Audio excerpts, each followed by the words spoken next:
नमस्कार, आप देख रहे हैं जननायक एक्सप्रेस न्यूज़ और मैं हूं रजनीश वर्मा। आज हमारे साथ बात करने के लिए मौजूद है भारतीय किसान यूनियन लोकतांत्रिक के जिला अध्यक्ष व प्रवक्ता मनीष यादव जी। मनीष जी, पहले तो आपका बहुत बहुत स्वागत है हमारे चैनल पे। बहुत बहुत धन्यवाद। जैसा कि हम बता दें कि मनीष जी, जब से लॉकडाउन शुरू हुआ इस महामारी के काल में, तब से निरंतर 50 दिनों से लगातार यह लोगों की सेवा कर रहे हैं, भोजन बनाकर जरूरतमंद लोगों को वितरित कर रहे हैं। तो हम इनसे जानते हैं कि क्या इस भोजन वितरण में जो 50 दिनों से निरंतर लगातार कर रहे हैं, क्या इसमें किसी प्रकार की सरकार से या लोगों की तरफ से कोई अदर सहायता कोई की गई आपको? नहीं, देखिए, आप लोग देख रहे हैं जिस तरीके से हमें सरकार से कोई मदद नहीं मिली है, लेकिन हमारी कंपनी के हमारे वर्कर जो हमारे साथ रात दिन लगकर खाना बनवाने का काम करते हैं, उसके बाद पैकिंग करी जाती है, फिर बंटवाने का काम करते हैं। हमारी कंपनी के जितने वर्कर हैं उन लोगों ने पूरी मदद की, श्रम किया, और हमारे परिवार के लोगों ने, हमारी धर्मपत्नी ने, हमारे पिताजी ने, हमारे चाचा जी ने, हमारे बड़े पापा ने, हमारे भाइयों ने, सब लोगों ने मिलकर पूरा सहयोग किया। रात दिन हम लोग मेहनत करते हैं, खुद हमने किसी कारीगर को नहीं रखा, हम लोग सब लोग मिलकर खुद खाना बनाते हैं, उसके बाद पैकिंग करके लोगों को बांटने का काम करते हैं।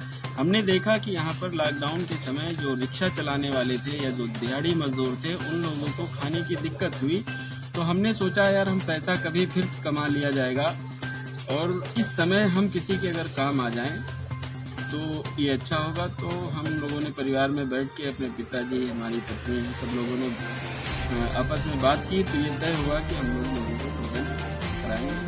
ईश्वर की कृपा है कि हमको भी उम्मीद नहीं थी कि हम 50 दिन लोगों को खाना खिला पाएंगे, लेकिन आप लोगों का सहयोग, तमाम हमारे साथी, तमाम हमारे कंपनी के वर्कर, हमारे परिवार के लोग, गांव भर के लोग, सब लोगों ने सहयोग किया। मिलकर आज 50वां दिन है और लगातार हम लोग ज़रूरतमंद लोगों को बनाकर खिला रहे हैं, पहुंचा रहे हैं, उनके घर तक भी जा रहा है। यहाँ से भी तमाम लोग लगभग 3,000-3,500 4,000 पैकेट पर डे के हिसाब से हम लोग पहुँचाते हैं। अभी तक कितनी लागत लग चुकी होगी आपकी?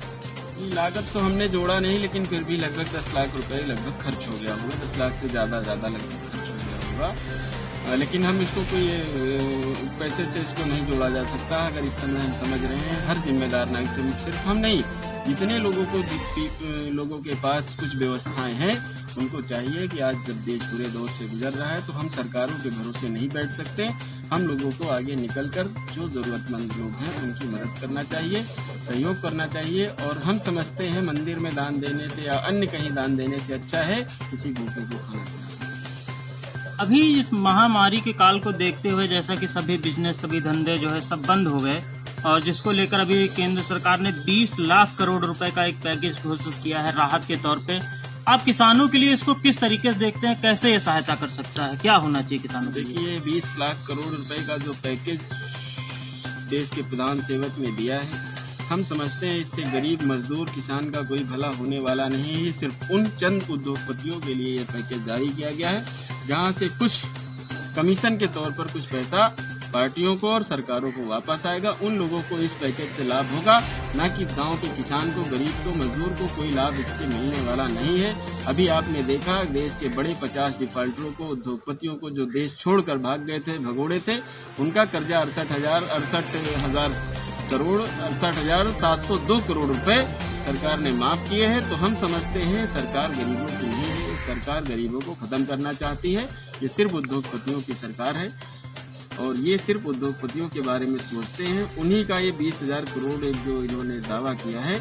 आपको याद होगा जब बिहार का चुनाव था, उस समय भी प्रधानमंत्री जी ने वहाँ बिहार के लोगों से हाथ उठवाकर, शपथ खाकर ये वादा किया था, दावा किया था कि हम आप लोगों को 70 करोड़ देंगे, 80 करोड़ दें, 90 करोड़ दें, 1 करोड़, 100 करोड़ दें, 125 करोड़ बिहार को राहत पैकेज देने का वादा किया था। लेकिन आज तक बिहार वासियों को, बिहार के लोगों को कोई पैकेज नहीं मिला। हम समझते हैं सिर्फ लब्बाजी से काम चल रहा है, जनता को इससे कोई लाभ होने वाला नहीं। प्रधानमंत्री किसान सम्मान योजना के तहत जिन किसानों को 2-2 हजार रुपए की मदद की गई, क्या लगता है कितना कारगर साबित है ये किसानों के लिए? नहीं, बिल्कुल नहीं। चंद किसानों को, हमारे देश में लगभग 68,000 से 70,000, लगभग 72 करोड़ किसान है हमारे देश में, जो खेती करके अपना घर परिवार चलाता है, अपने बच्चों की पढ़ाई उसी से करता है, सब कुछ करता है। किसी को कोई राहत नहीं, और किसान निधि के माध्यम से मात्र 8 लाख किसानों को 2-2 हजार रुपए मिले हैं। तो 72 करोड़ किसान और 8 लाख, आप इसकी तुलना कर लीजिए कितने लोगों को सरकार के जो नुमाइंदे हैं, सरकार के जो करीबी लोग हैं, उनको मिला है। कुछ लोगों को दे दिया होगा, हमारे आसपास बहुत सारे ऐसे लोग हैं जिनको किसी को कोई मदद नहीं मिली। सरकार का जो मजदूरों को लेकर जो रवैया रहा है इस महामारी काल में, जैसा कि वो अपने घर जाने के लिए मजबूर हैं, किस तरीके से देखते हैं आप? ये क्यों मजबूर हैं, क्या लगता है? नहीं, हम समझते हैं आज सरकार पूरी तरीके से विफल हुई है। सरकार ने मजदूरों के लिए कुछ नहीं किया। एक तरफ आप देख रहे हैं विदेशों में जो बड़े बड़े लोगों के बच्चे जो विदेशों में पढ़ रहे थे, सरकार एरोप्लेन से उनको वहां से लाकर यहाँ पर स्वागत, लखनऊ में हमने देखा कि एयरपोर्ट पर लिखा हुआ है कि जो लोग बाहर से आ रहे हैं लखनऊ के डीएम के द्वारा कि हम उनका स्वागत कर रहे हैं। लेकिन दूसरी तरफ हम सड़कों पर देख रहे हैं, राष्ट्रीय नेशनल हाईवे पर देख रहे हैं कि पैदल मजदूर अपने 800 किलोमीटर, 1000 किलोमीटर, 1700 किलोमीटर लोग पैदल चल के, गोदी में बच्चे लिए माताएं बहनें हमारी पैदल चल के, तमाम लोग सैकड़ों की संख्या में सड़कों पर मर गए।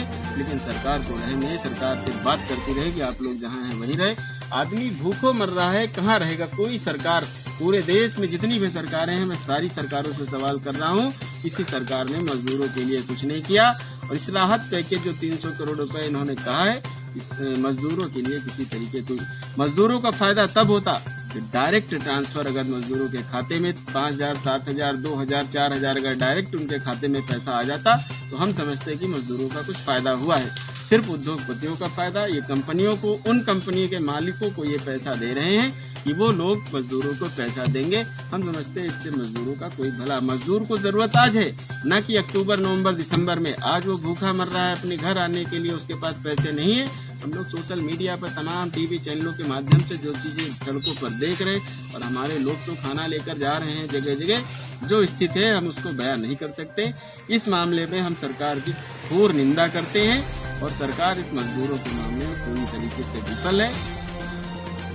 एक सवाल, जो राज्यों द्वारा जो श्रमिक कानून में जो बदलाव किए गए हैं कि 12-12 घंटे तक काम ले सकते हैं, तो क्या इस देश की गिरती अर्थव्यवस्था को संभालने के लिए जो है अपनी कुर्बानी सिर्फ मजदूर और किसान ही देंगे? नहीं, इस देश में आज उन मजदूरों को ये सोचना चाहिए कि मजदूर होना ही उनका सबसे बड़ा गुनाह है। जिन लोगों ने इस देश की नींव को मजबूत करने का काम किया, अपना घर परिवार छोड़कर देश की अर्थव्यवस्था बढ़ाने का काम किया, उन लोगों के साथ आज इस तरीके का धोखा किया जा रहा है। सरकारों के पास धन की कमी नहीं होती है, किसी उद्योगपति के पास धन की कमी नहीं है, सिर्फ मजदूरों के साथ इस तरीके से 3 राज्यों ने किया है। गुजरात, तीनों जगह बीजेपी की सरकार है, एक गुजरात, मध्य प्रदेश और उत्तर प्रदेश, 3 जगह ये कानून, श्रमिक कानून को हटाया गया है। हम इसकी निंदा करते हैं। मजदूरों के साथ बहुत बड़ा अन्याय है। इससे आप 50 साल पहले जो बंधुआ मजदूर प्रथा चलती थी, हम समझते हैं उस पर हमारा देश जा रहा है। और सरकार चाह रही है कि मजदूर चंद उद्योगपतियों की रखेल बनकर, जैसे जिस तरीके से वो बंधुआ मजदूर पहले बड़े बड़े लोग, जमींदार लोग करते थे, उसी तरीके का कानून इन लोग लागू, अभी तो 3 साल का है, लेकिन आने वाले समय में ये लाइफ टाइम लागू कर दिया जाएगा कि कंपनी का मालिक, बड़ा ठेकेदार जो चाहेगा मजदूर से करवाएगा। मन होगा तो पैसा देगा, नहीं मन होगा तो पैसा नहीं देगा। वो कहीं पर शिकायत करने के भी काबिल नहीं बचेगा। एक ये भी है कि किसान इस बार मौसम की मार बहुत झेल रहा है, जैसे कि आंधी, तूफान और रोज ओलावृष्टि, बारिश। कैसे देखते हैं आप अपने क्षेत्र के किसानों को? रजनीश जी, आप देख रहे होंगे कि मैं लगातार किसानों की बात कर रहा हूं। जब से मैं संगठन मैंने ज्वाइन किया है, लगभग 3 साल 4 साल हो गए हैं, मैं लगातार किसानों की बात कर रहा हूं। और 4 सालों में इधर जितना किसान इस समय पीड़ित हुआ है, मैं समझता हूँ इतना कभी किसान पीड़ित नहीं हुआ होगा। कितना परेशान किसान कभी। आज किसान की कद्दू की फसल 2 रुपए की 5 किलो बिक रही है, उसकी लागत नहीं आ रही। बताइए, पानी लगाने की स्थिति में किसान नहीं है। फूल का किसान, सिर्फ अकेले लखनऊ की मैं बात कर रहा हूँ, लगभग 100 करोड़ रुपए फूल के किसानों का जो है उत्पाद करके किसानों को लगभग 100 करोड़ रुपए आता था, जिससे वो अपने बच्चों की पढ़ाई करते थे, बेटियों की शादी करते थे, घर बनवाते थे, उसी से उनका गुजारा बसर चलता था। लेकिन आज सिर्फ लखनऊ की बात कर रहा हूँ, 100 करोड़ रुपए फूल के जो किसान हैं उनका नुकसान हुआ है। दूसरा, मलिहाबाद में फल, आम हमारा पूरे विश्व में जाता है। आप जानते हैं दशहरी यहाँ की विश्व प्रसिद्ध है और पूरी दुनिया में यहाँ से दशहरी जाती है। लेकिन आज एक तरफ कोरोना की मार, दूसरी तरफ लगातार कुदरत का कहर, आंधी तूफान लगभग 60% फसल पूरी तरीके से खत्म हो गई। हमारे अकेले मलिहाबाद से ही पूरी दुनिया में और अन्य प्रदेशों में लगभग 1000 करोड़ रुपए का आम का कारोबार होता था। इस बार 100 करोड़ रुपए का होना मुश्किल हो गया है।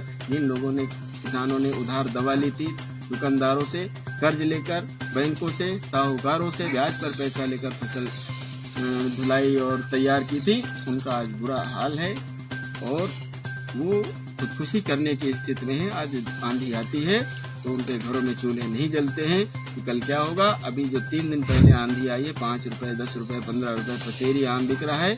हम समझते हैं इससे बुरे दौर में किसान कभी नहीं। सरकार को किसानों के लिए सबसे पहले सोचना चाहिए, क्योंकि हमारी देश की अर्थव्यवस्था किसानों से निर्भर है। लगभग 67% रोजगार पूरी हिंदुस्तान में लोगों को किसानी के माध्यम से मिलता है। चाहे वो कोई ट्रैक्टर की जुताई करता हो, कोई लेबर काम करता हो, कोई पानी लगाता हो, कोई खाद डालता हो, कोई दवा डालता हो।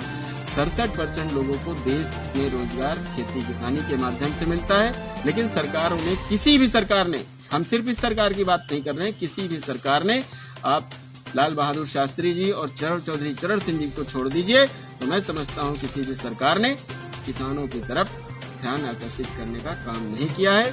और अगर यही स्थिति रही तो हमारा किसान अगर निराश हुआ तो पूरे विश्व को भूखा मरना पड़ेगा, इसमें कोई दो राय नहीं है। और किसान दूसरी तीसरी सदी में सबसे ज्यादा बुरी हालत में है। और इस महामारी में जब सारे कारखाने बंद थे, सारी फैक्ट्रियां बंद थी, सारे उद्योग बंद थे, सारे धंधे बंद थे, सब लोग डर के मारे अपने घरों में थे, तो हमारा किसान अपने खेतों में जो है अपनी जान की परवाह न करके सब्जी, फल, फूल, अनाज उगाकर मंडियों तक पहुंचाकर लोगों का पेट भरने का काम किया। चाहे वो दूध हो, हर तरीके से उसने अपनी जिम्मेदारी निभाई है। लेकिन आज सरकार के लोग क्या कर रहे हैं कि डॉक्टर्स और पुलिस के लोग, हम इसको बुरा नहीं कहते, आप सम्मान करिए। इस समय हमारे देश के पुलिस के जवान और डॉक्टरों ने अपनी जान की परवाह नहीं की, वो लोग भी ड्यूटी, लेकिन हमारे किसान को भी सम्मानित करने का काम संसद के लोगों को, सांसद हो, चाहे विधायक हो, चाहे मंत्री हो, चाहे गांव का प्रधान हो, सबको करना चाहिए। क्योंकि किसान से ही देश निर्भर है। अगर किसान खेती करना बंद कर देगा तो भूख मरने की नौबत आ जाएगी, कोई पैसा नहीं खाएगा। जैसा कि हम सभी लोग जानते हैं कि देश का किसान और मजदूर देश की रीढ़ की हड्डी है, तो इनको उभारने के लिए सरकार को किस तरीके के कदम उठाने चाहिए और कितना लगता है कि इन 20 लाख करोड़ में कितना इनके हिस्से आएगा जिससे इनकी स्थिति सामान्य हो सके और अर्थव्यवस्था इनकी जो है ठीक से चल सके? आपके चैनल के माध्यम से हम सरकार तक ये बात पहुंचाना चाहते हैं और जो तमाम जनप्रतिनिधि हैं जो आज चुप्पी साधे बैठे हुए हैं, आपको पता होगा अभी संसद में कोरोना के टाइम जब पूरा देश कोरोना से जूझ रहा है, उस समय भी संसद में सांसदों का वेतन भत्ता 50,000 रुपए बढ़ा दिया गया। 2,70,000 रुपए उनको भत्ता मिलता था, आज 3,20,000 रुपए, लगभग 5.5 लाख रुपए पर सांसद को मिल रहा है। लेकिन हमारे जब देश के किसान का नंबर आता है तो उसको कुछ सुविधाएं दे दी जाए तो नहीं दिया। हमारे आपके चैनल के माध्यम से सरकार तक ये बात पहुंचाना चाहता हूँ, हमें 20 लाख करोड़ रुपए नहीं चाहिए, हमें और कुछ नहीं चाहिए। हमारे पूरे हिंदुस्तान में, भारत में जितने भी किसान हैं, उन पर जितना भी कर्ज है आज तक, एक बार भी सरकार उस कर्ज को पूरी तरीके से माफ कर दे। हम इस सरकार को बार बार चुनकर लाएंगे। किसान प्रधानमंत्री जी का आभारी रहेगा, क्योंकि जो स्थिति है अगले 3 सालों तक किसान कर्ज देने की स्थिति में नहीं है। तमाम हमारे पास फोन आते हैं, बैंक बराबर नोटिस भेज रहे हैं और बैंकों का दबाव बनता है, जिसका परिणाम ये होता है पीड़ित होकर तमाम किसान हमारे आत्महत्या कर लेते हैं। हमारी एक ही मांग है और इस पे हम लोग लॉकडाउन खत्म होने के बाद एक बहुत बड़ा आंदोलन करने जा रहे हैं। अभी 20 तारीख को आपने देखा होगा, पूरे देश के जितने भी संगठन हैं, जितने किसान नेता हैं, सबसे अपील की गई थी, सोशल मीडिया के माध्यम से, ट्वीट के माध्यम से सरकार से मांग की गई थी कि आप लोग किसानों का कर्ज माफ करिए। हम लोग एक बहुत बड़ा आंदोलन करेंगे और सरकार अगर नहीं चाहती तो हम लोग पूरे भारत में जितने भी हमारे किसान हैं, हम किसी मंडी में सारे संगठन जितने हैं सब लोग एकजुट होकर एक मीटिंग करेंगे। उसके बाद हम कोई भी अनाज, चाहे फल हो, चाहे फूल हो, चाहे दूध हो, चाहे अनाज हो, हम अपना अपने घर में रखेंगे, हम बेचने नहीं जाएंगे। तब देखते हैं देश की सरकार कितने दिन लोगों को खाना खिला पाएगी। हम लोग अपना घर में नमक होगा, आटा होगा, गेहूं होगा, उससे गुजारा कर लेंगे। लेकिन अगर किसान मंडियों में अपना उत्पाद, सब्जी, फल, फूल, दूध पहुंचाना बंद कर दिया तो देश भूखों मरने की कगार पर खड़ा हो जाएगा, कोई देश को बचा नहीं पाएगा। देश की अर्थव्यवस्था देश खुशहाल तभी होगा जब हमारे देश का किसान खुशहाल होगा। इसलिए जितनी भी सरकार, हम सिर्फ अकेले प्रधानमंत्री से बात नहीं, राज्य की जो सरकार है उनको भी सोचना चाहिए कि 67% लोग अगर देश के किसानों पर निर्भर हैं, किसानों के बिना उनका गुजर बसर नहीं चल सकता है, तो देश की सरकारों को भी सोचना चाहिए कि आप लोग किसानों की मदद करें। एक बार संपूर्ण भारत के किसानों का कर्ज माफ कर दीजिए। दूसरी हम लोगों की मांग नहीं है। और किसानों को जिस तरीके से सब्सिडी तमाम फैक्ट्रियों को दी जाती है, पानी की, बिजली की, हर तरीके की छूट दी जाती है, किसानों को भी दे दिए। हमारे देश का, फिर हमारे देश का किसान भारत को सोने की चिड़िया बनाने की क्षमता रखता है और रखेगा, और देश खुशहाल होगा। बहुत बहुत धन्यवाद मनीष जी, हमसे बात करने के लिए। बहुत बहुत धन्यवाद आपको, आपके चैनल को, आपके समस्त सहयोगियों को, और सरकार से ये अपील करते हैं कि एक बार समस्त किसानों का कर्जा माफ करें। बहुत बहुत धन्यवाद। जय हिंद, जय भारत, जय जवान, जय किसान।